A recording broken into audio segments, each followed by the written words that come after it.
Okay, this will be an interesting one. Let's see how we can make this one turn up. So we're going to make this one. We're going to start with black.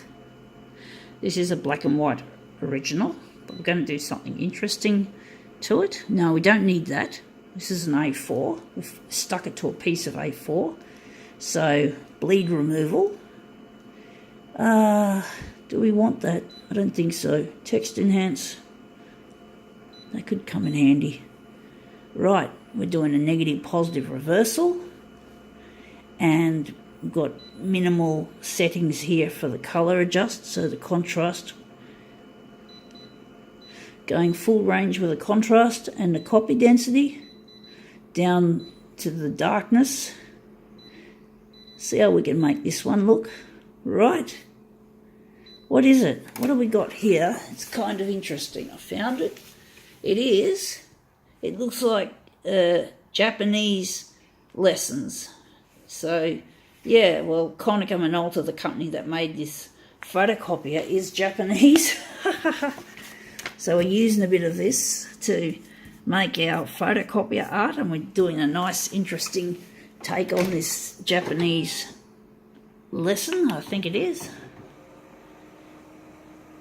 But of course, Konica Minolta need a lot of lessons to learn to make a photocopier that lasts not 5 years, but 60 years, and a machine to use artificial intelligence. But I don't think Konica Minolta are actually going to do that. I think we're just dreaming. We need a revolution of some descript before we can ever think about building our dream machine, what Luigi and I want to build. So it's basically a dream that seems untrue. And you know what's interesting about this? I can't see the edges of the paper or the sticky tape. That's the good thing about going negative, is it sort of drops out some of the detail. So yeah, interesting. And then of course if you reverse it back, it should look really good. So that could be, it's not what are we doing?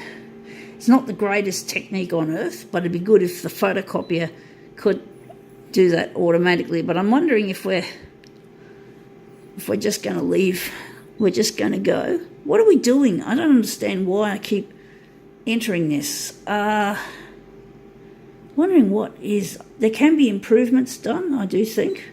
So maybe thinking,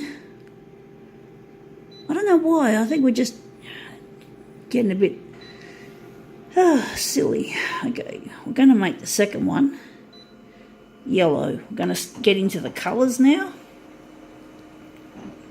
So let's see if I can make this. But the thing is, this machine's not manufactured in Japan. I think they used to manufacture in Japan, but they manufacture the actual pedestal, this part of the machine, in Vietnam, and the rest of the photocopiers manufactured in China. So there you go, cheap labour for big multinational, how typical. Anyway, that's the yellow. That looks interesting. And we're going to get to the other two colours. Now, I'm wondering, why are we on auto paper? Because it seems like the auto paper hasn't done anything stupid. Obviously, it's detected it's an A4 landscape. So it's interesting how the automatic function of because I normally manually select a tray, and often usually when I don't select a tray, it spits the dummy on me. Like when I'm enlarging something and it's too big for the paper size. There's no matching paper size, it'll say to me, if I'm correct. And this is our lovely cyan contingent. But it's really crazy how these machines are rigged. So let's see if we can. We're not going to touch the paper tray. It's working just fine this time. So let's see how we go. Magenta. So we're going to hit the magenta. And this one's going to come out beautiful magenta colour.